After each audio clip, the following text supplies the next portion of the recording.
Let's see. Hey. What's going on? Thank you so much for being with me.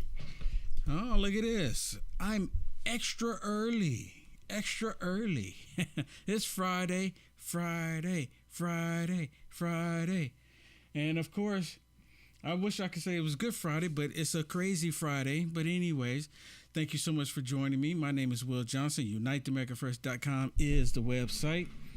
And I have a lot to share with you. Hey, do me a favor. If you would, if you haven't already, for those of you that's never signed up before, if you would, please go sign up for my newsletter. I would greatly appreciate it. All right, hold on. My system decided to do something on its own here tonight. Hopefully that will fix it. All right, there we go. All right, so I wanted to get right into it. We're just 17 days. 17 days. And it seemed like every time I talk about these 17 days, what we're getting ready to come to, they hinder, and it's like they want to hurt me as much as possible. They don't want people to hear me. But anyways, y'all get all that, right? Y'all have already heard me talk about it, right? But sign up for my newsletter. That's what I was trying to say just a second ago. If you haven't already, please, on my website, UniteAmericaFirst.com, sign up for my newsletter. It's free. I send out information and I don't spam you. So please sign up for my newsletter at UniteAmericaFirst.com. I would greatly appreciate it. Now, one of the things that's happening, or one of the things that they don't want you to pay attention to, is all the crime that's been happening across the country. And that should have everybody concerned. That alone should make it terrible for these Democrats. That alone should make it where they say, like, okay, well, you know what? We got to make some dramatic changes. But they're soft on crime.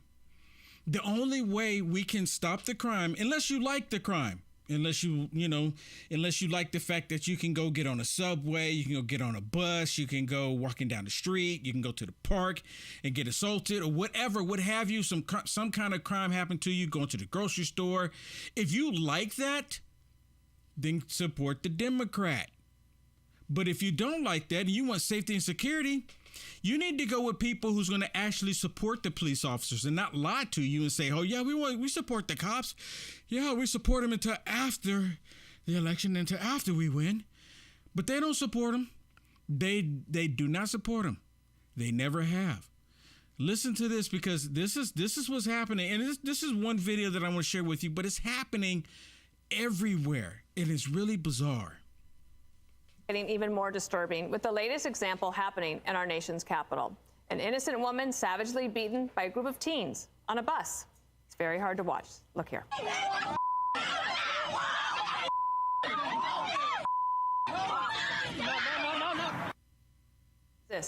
No one tried to help her, including the bus driver. According to the victim, all she was doing was trying to stop a group of teens from swearing around a child. There was objects being thrown at me throughout the whole incident. Only thing I can recall was the kids hitting me and kicking me, and I had no defense. Physically, I got like a little bruise on my arm. My jacket's ripped off of me. I asked several times prior to the stop that I was getting off at to stop the bus, stop the bus, stop the bus. Can I say something about the elephant in the room here? Can I? Imagine if it was white kids beating up on a black woman. Then it would be a different scenario here. But here it is, black kids beating up on a black woman. And all they say with Mayor Bowser, what did she say about it? Oh, this is just terrible. This is terrible. But they're not doing anything about it. And they're not going to do anything about it. The bus driver made no attempts to stop the bus. He didn't alert local authorities or anything to my defense. And here's how D.C.'s Democrat mayor reacted. I imagine it's traumatizing and it shouldn't happen. She imagine it's traumatizing? She imagine is traumatizing? Did you hear her? She said, I imagine it's traumatizing. Are you kidding me? What do you mean you imagine that it's traumatizing? I imagine it's traumatizing and it shouldn't happen. And that is not any type of crime that we want to see in our city at any time. The lawlessness doesn't end there. Philadelphia police attacked by a group of ATV and dirt bike riders who hurled bricks and bottles at officers, and a top retail CEO blasting San Francisco as the city of chaos. He's closing his company's only Bay Area store due to organized theft rings and a lack of safety in the city. Rising crime, a key issue for midterm voters, and many are asking when Democrats are going to say enough is enough. And Judge, one of the things that I learned today from Josh Kroshar, who was on Newsroom, said that when they're polling voters and crime is an issue to them, it's both Republicans and Democrats. It's not a partisan issue at all. It's not a partisan issue at all, because both Republicans and Democrats have loved ones that they want to keep safe. They have loved ones they want to keep safe. This is horrible. It's total lawlessness. And the way I see it, it makes me think about the lawlessness one in the Bible, where it talks about this evil entity, and that spirit is on the planet right now. And the Democrats have actually helped that evil entity take hold. They've helped it. You can't tell me defunding the police officers is defunding the police officers would help the crime. Defunding the police officers caused a lot of police officers to quit.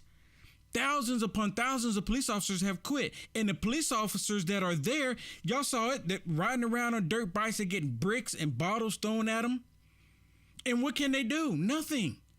Nothing. It's like Mad Max. It's like Escape from New York. The crime is happening at such an alarming rate. And then you have people like Fetterman and other Democrats that want to let these hardened criminals back out onto the street. Remember, Fetterman just said, why would you keep someone like Morgan Freeman that's been in jail for 40 years? Why would you want to keep him in jail? Well, you know what? Look at this black man here. He was in jail, to my understanding, for 8 years, right? He's not as old as Morgan Freeman. Maybe he would have been as old as Morgan Freeman after 40 years. But to my understanding, he was in prison for 8 years. So Fetterman let him out. The Democrat Party policies let him out. And guess what? What do you think happened after they let this hardened criminal out? Just one guess. Jameer Harris is wanted for murder again. Now 33 years old, Harris was set free from prison last year after serving 8 years for a previous murder conviction, after the district attorney's Conviction Integrity Unit successfully won Harris's freedom, making headlines in the Philadelphia Inquirer that had photos of Harris celebrating with his mother. But now Fox 29 News has learned that just 2 weeks ago, Philadelphia police got an arrest warrant for Harris for another murder last month.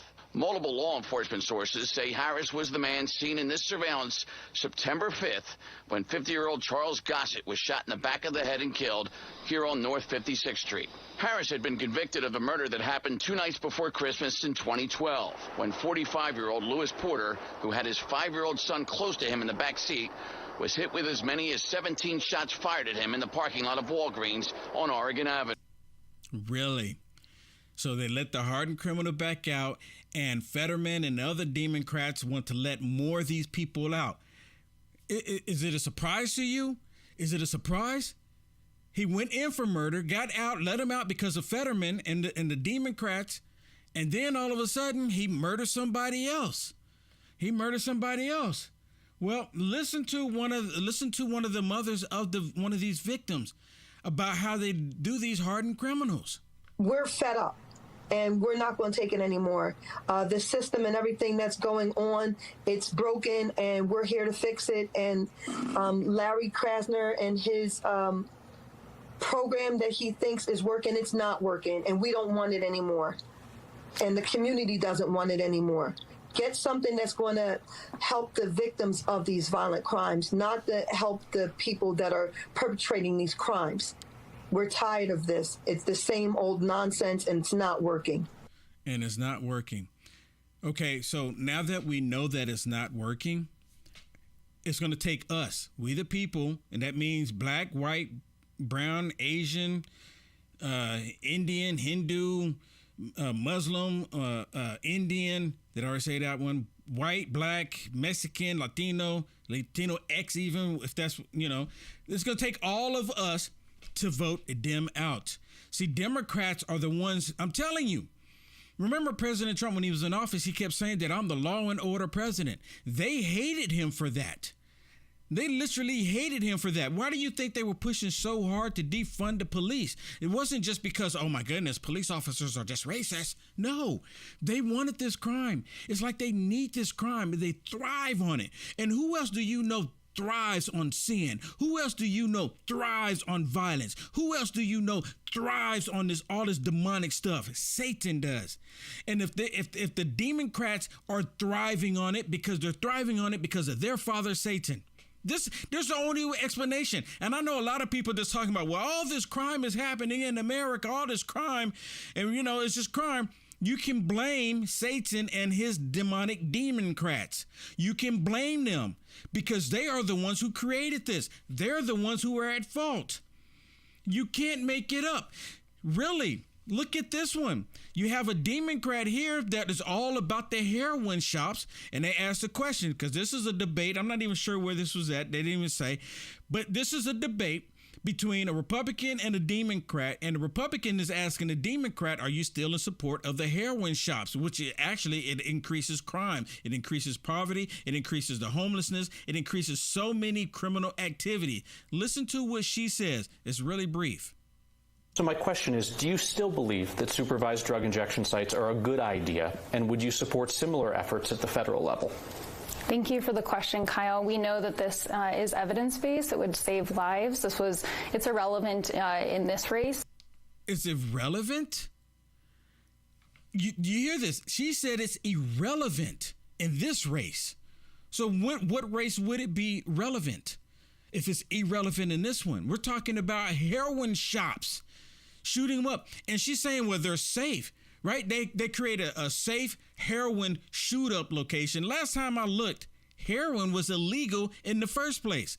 So if someone walks in to shoot up heroin, the cops should be right there to arrest them.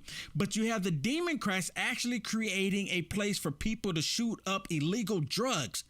It's just like the Biden administration want to put out these needles and these crack pipes so people can shoot up the drugs. But you know what? It's really interesting. The only reason why the Democrats will talk about the crime, the only reason why they would talk about it is because it's not going to help them in 17 days. 17 days, people are going to remember who caused the crime in the country. I mean, at least I'm going to remember.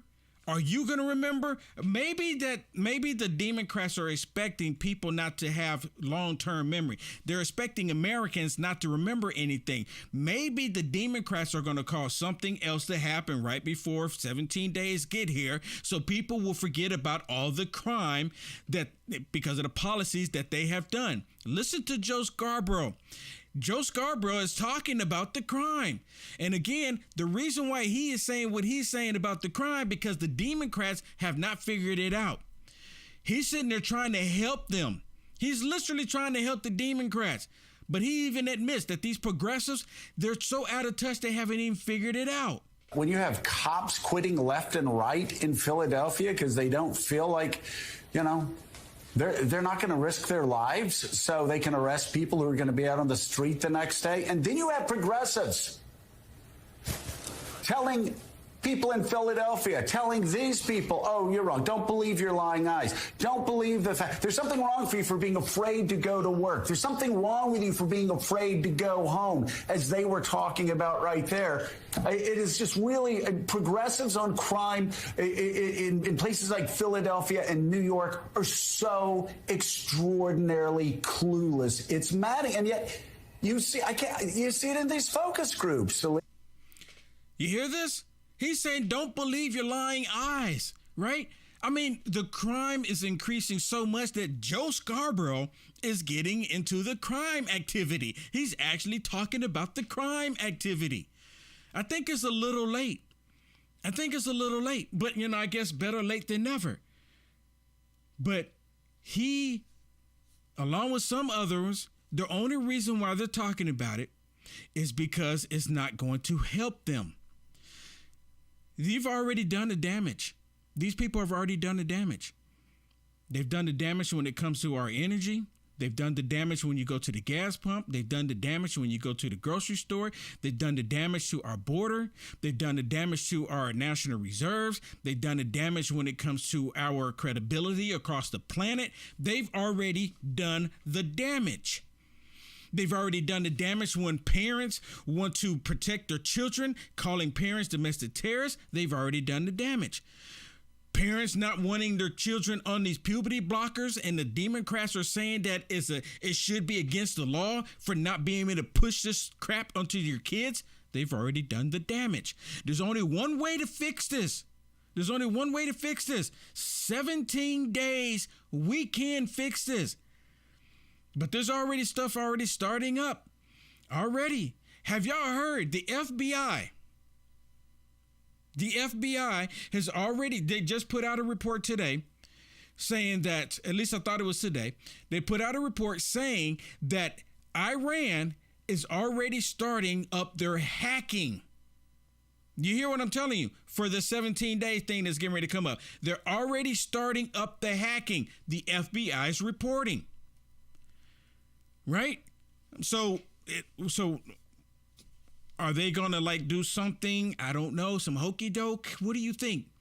Right? Because the FBI is already saying that 17 days now, the Iran, which the Biden administration is working closely with, right, trying to give them some more money so they can fund Russia with these suicide drones, right?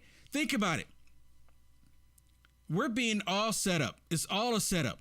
Now, of course, I just played the clip with Joe Scarborough where he's talking about the crime. But the only reason why he's doing that is because he's trying to get the message out to these Democrats. Hey, y'all need to start, trying to change this, but it's already done deal. It's already a done deal. So what does he do? He has Stacey Abrams come on his broadcast, and she's on there talking about the same stupid rhetoric, talking about the only way we can save the economy if we can convince you to abort your child. Like, that's going to save the economy. And she's trying to say, well, people who have children, or they say unwanted pregnancies. So you mean to tell me that the 1% or 1.5% now, I think some people say it's increased a little bit, 2%, let's say 2%. So you mean to tell me that 2%, if you get 2% of the people to abort the child, that's going to save the economy? Or is she talking about the other 98%? The other 98% that's using it as a birth control? Which one is it? Now we are walking away so often from the real issues that people care about. Abortion is an economic issue. It's been reduced to this idea of a culture war. But for women in Georgia, this is very much a question of whether they're going to end up in poverty in the next 5 years, because women who are forced to carry unwanted pregnancies end up in poverty within they're 4 times more likely to be impoverished in 5 years. Wait a minute. So listen to this. Forced carry, right? Forcing them to carry it. My question is, did any of them, minus the 2% that I sit there and talk about for incest and rape, okay, minus that 2%, were they forced to have sex? Were they forced to do it? See, people need to be forced to take responsibility for their actions. Once you make a society where there's no accountability for what they do, we no longer have a society. This is what she's pushing for. This is what she's asking for. And she's trying to convince everybody, hey, we need to get people to abort their children so we can have a better economy? Are you kidding me? Price is likely to be on food stamps. This is an economic issue, and it's being reduced to this culture conversation. We know that for families that have faced the issue of inflation, they care about housing prices. They care about whether they can afford to go to a doctor. That's why I'm fighting for Medicaid expansion in Georgia, and why we're having conversations about a governor who makes his money in real estate and will not spend $400 million an eviction rental assistance to keep people in their homes. And so it's important that we reduce these conversations, not to these high-level professorial conversations, but to real impact on people's lives. And that's what we're seeing is working on the ground, and why we're seeing such turnout in Georgia. So there is a huge turnout in Georgia. But it kind of makes me think, if there's a huge turnout in Georgia, and so if there's a huge turnout in Georgia, can they still say that there's voter oppression is happening, right? Because typically what they said that 76,000 people in the past have went out for early voting. Now there's over 100,000 people. Now, and I'm sitting there thinking, if over 100,000 people are out voting, is it possible that all these people are voting for Stacey Abrams? Or are these people so concerned about the crime, so concerned about the gas prices, so concerned about inflation, so concerned about the economy, so concerned about putting food on the table, so concerned about our southern border? Do you think it's possible that all of those people are going to vote? Or do you think people are rushing to the polls to vote because of abortion? Which one is it, right? Because if you're against, abortion, you're not for closed borders. I'm sorry. If you're for abortion, you're not for closed borders. If you're for abortion, you're not for crime going down. You understand what I'm saying? So all the Republicans, they want the crime to go down. They want the borders to be closed. They want the food to go down. They want America to go back the way it was with President Trump, where your 401ks, everything was better. The Democrats have created the problem, the situation that we're in. Let me give you another example of someone who's completely lost in their mind, and that is Joe Brandon.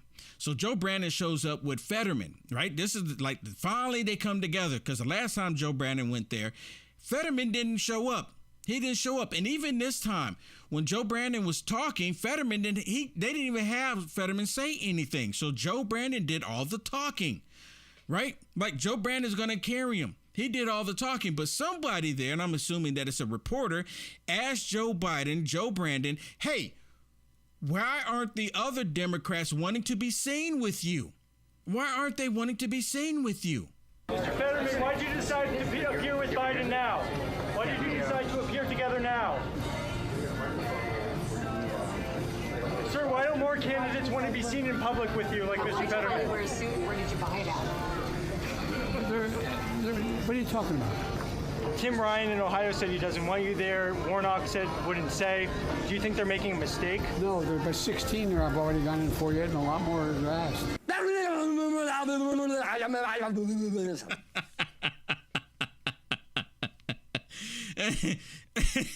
That's so appropriate. I'll crack up every time I see that. Joe Biden said, no, there's 16. So, just the other day, I played a video where Joe Brandon said, oh, there's 15 Democrats out there out of the hundreds that are running, hundreds. And he said there's 15. And now Fetterman makes 16. He's moving up. And then there was a poll, right? They did a poll not too long ago where they was talking about Joe Brandon. And Joe Brandon was saying that, they were saying that Joe Brandon's approval rating is at 33%. And I told people, and I said, you know what? There's something by that, right? That 33%.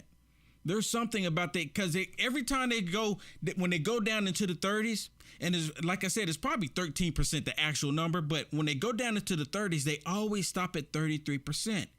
They've done it multiple times in the past. And the only reason why it dawned on me, because I'm sitting there, wait a minute, 33% again, 33% again. There's a reason why they always show 33%, because they send a signal out to the elitists. That's exactly what that means. But on MSDNC, all of a sudden now they say his approval rating is 48%. And I have my reservations about polls. I really do. I don't necessarily trust the polls. I really don't, especially the exit polls. They do these exit polls. And because the exit polls, that's the exit polls when they do the voting, when the day comes, they do the exit polls, and the exit poll information, that's what they send. Did you know that? Did you know that? They send that to the liberal media or the media outlets, the exit polls. At least that's my understanding of it. So what they get from the exit polls, that's what they're saying. That's what they're reporting to us. It's not even coming from the official locations, right? And that's what, when they say they're going to call it, they call it because of the exiting polls, because they ask people as they walk out. I've never been asked.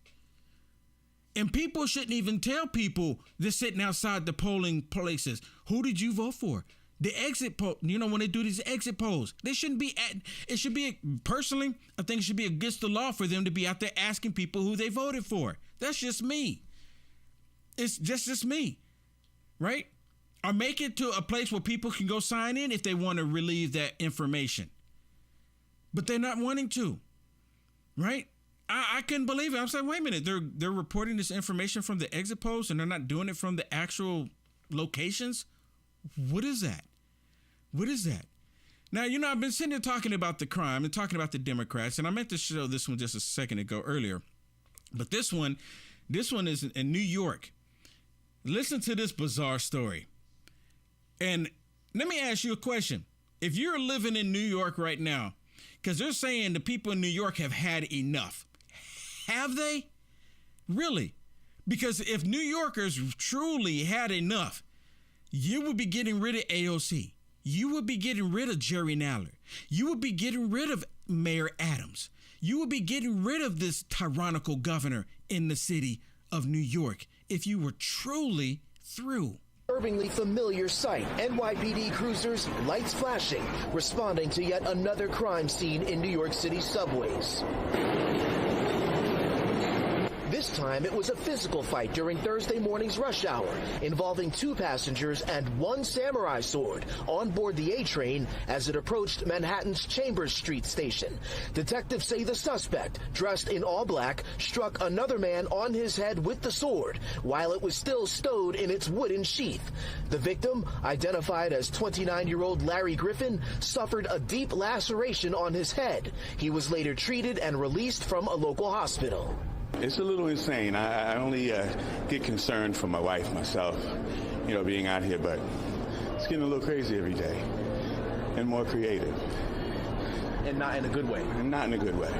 Police describe both the suspect and the victim as EDPs, or emotionally disturbed persons. The suspect, presumably for wielding a samurai sword on board a subway train. Cops labeled Griffin, the victim, an EDP, following 19 for placing several homemade rice cookers in the subway system. This is the breaking point. People have just had enough. Is this the breaking point? Is it the breaking point? I guess we'll see in 17 days if it's actually the breaking point. That's why I was sitting there questioning it. Is it the actual breaking point? Because people, I think the only reason why these people still end up there is because they don't know. They're not informed. They don't know the information. So they just continue to do it. They just continue to put them in power. They continue to put them there. I don't understand it. I truly don't understand it. They see the crime. They see the prices of the food. Who do they, it wasn't like this under President Trump. So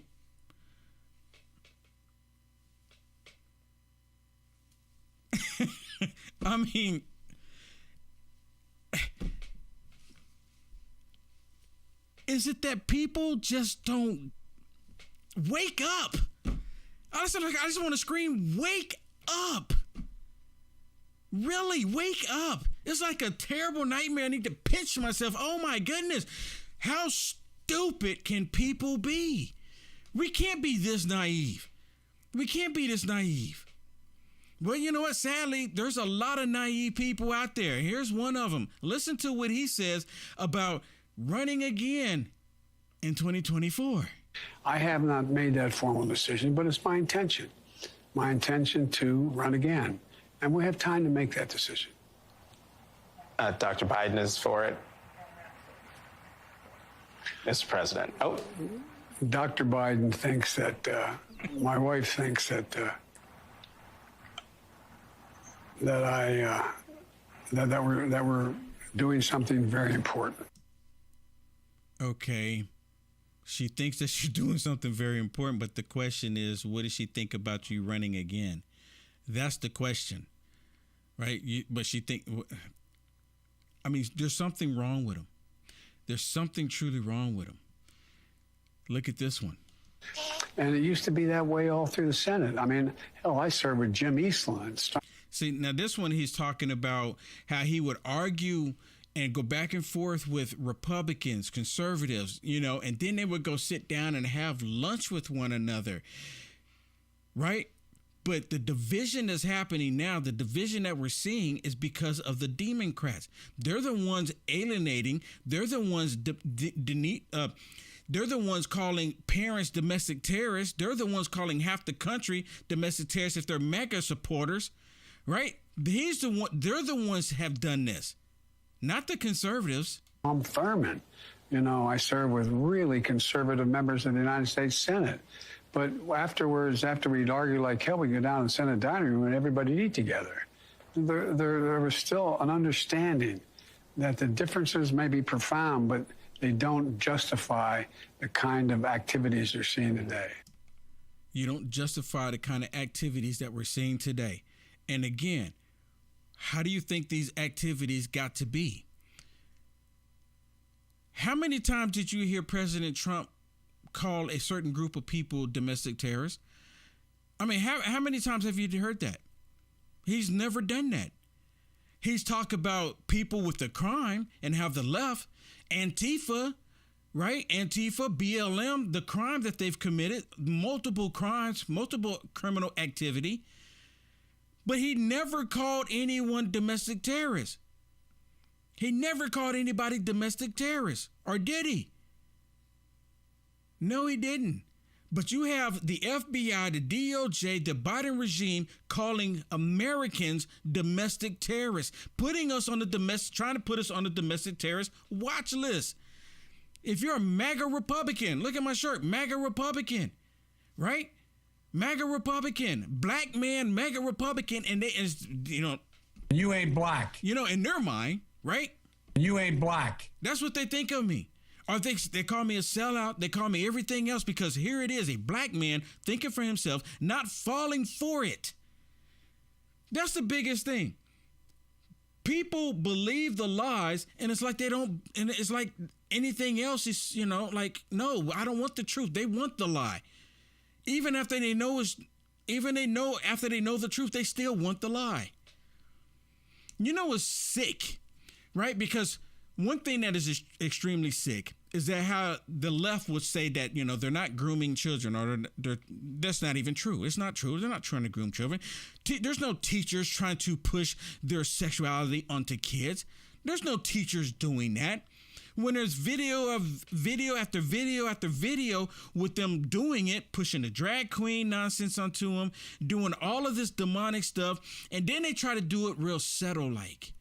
Real subtle, like, oh, this is good. And then they indoctrinate the kids, and then they have the kids show up, and the kids are asking for these sodomy flags, and they're doing this real subtle like. How many parents know that their kids is being pushed with this nonsense on them? Listen to this teacher as she talks about the children and how she targets children real subtle like. And I'm just curious, how many of the parents are aware that this is happening? Last week, I brought pride flags to school to pass out to students, and we got the whole gang here. And I know they're from Amazon, but we're balling on a budget. And it's so funny the way students walk into the room, because if they know me, they'll walk in and just be like, "Hey, miss, can I get a flag?" But then there's students who don't know me, or are in a different school, because there's 2 different schools in our building, and we'll walk in the classroom and be like, is this where I get the flags? And it's so precious. But now every day it looks like a pride parade in our hallways, and it's just the best. How do you feel about that? How do you feel about a teacher pushing this onto your child? Because all that movement is all about sexuality. I mean, that's what it is. Kids don't need to. What does that got to do with geography? What does that got to do with math? Oh, but wait a minute. They said math is racist. What does that got to do with English? What does that got to do with social studies? What does that got to do with gym? What does that have to do with being a good citizen? What does that have to do with kids trying to learn how to balance the checkbook? What does that got to do with trigonometry? What does that have to do with anything other than sexuality? What does it have to do with? It's not the teacher's job to tell the kids or direct the kids how to live their sexual life or which sexual life they should be selecting. That is not up to the teacher. Here's another teacher that's pushing this nonsense. 100%. Listen to her. Hey guys, it is International Pronouns Day, and I thought that I would share a life change of my own. I haven't posted in a while, so I thought I'd share with you all that I have changed my pronouns. After a few years of going by they, them, and feeling like that wasn't quite right, I read about Z-Them pronouns and realized that that really felt like it fit me and really felt comfortable. So yeah, Z-Them. Got a new little button and everything. Z with an X, but it's pronounced Z. So Z in place of they, Zem in place of them, Zir in place of their. Yeah, I'll definitely post more about neo pronouns and Z-Zem pronouns, but just wanted to post a little update and say Happy International Pronouns Day. Peace.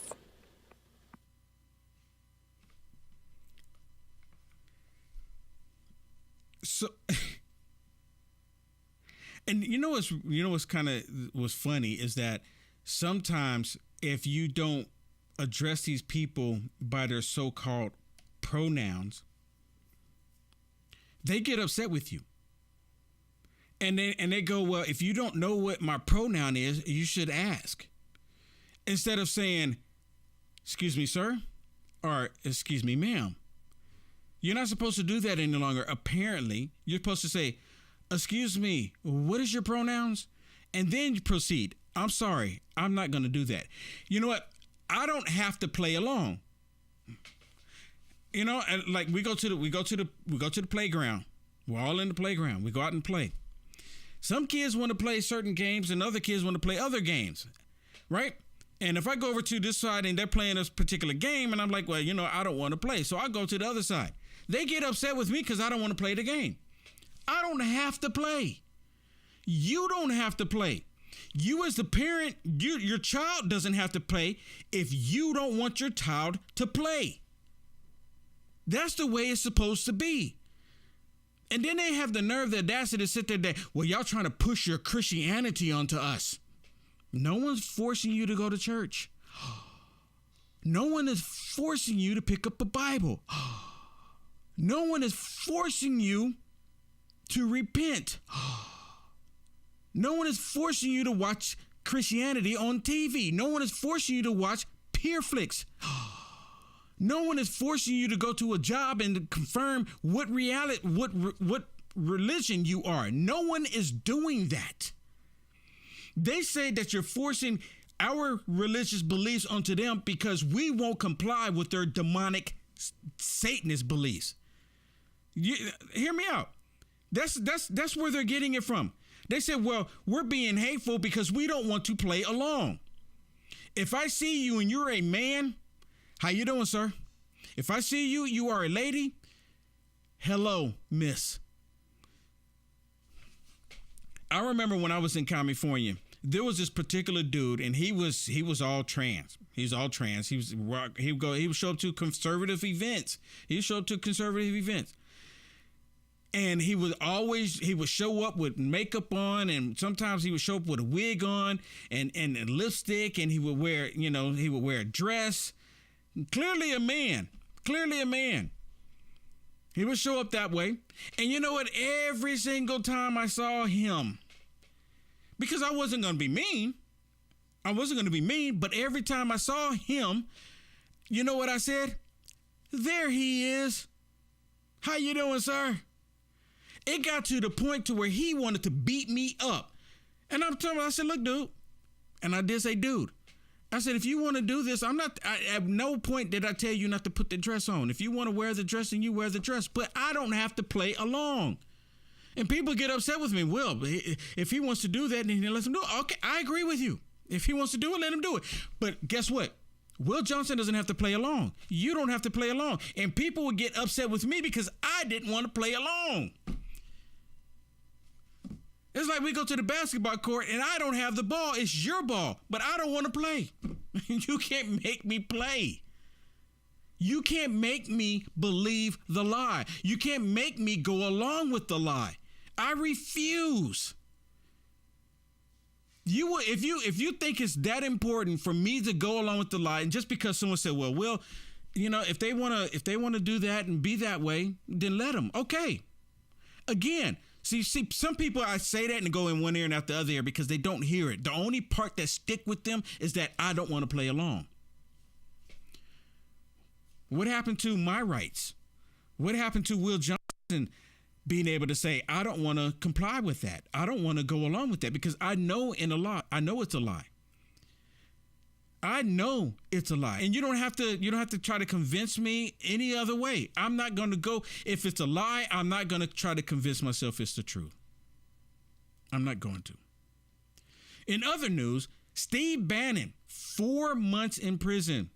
And I think it's 4 months in prison, if I'm not mistaken, 4 months in prison with $200,000 fine, right? And you still have Hunter Biden still running around free, right? He's committed so many crimes, smoking crack on camera, these dealings with other nations, the Hunter Biden crack laptop, right? Remember that? The gun charge, the tax evasion, right? Remember that? He's still walking free, like, a free jailbird.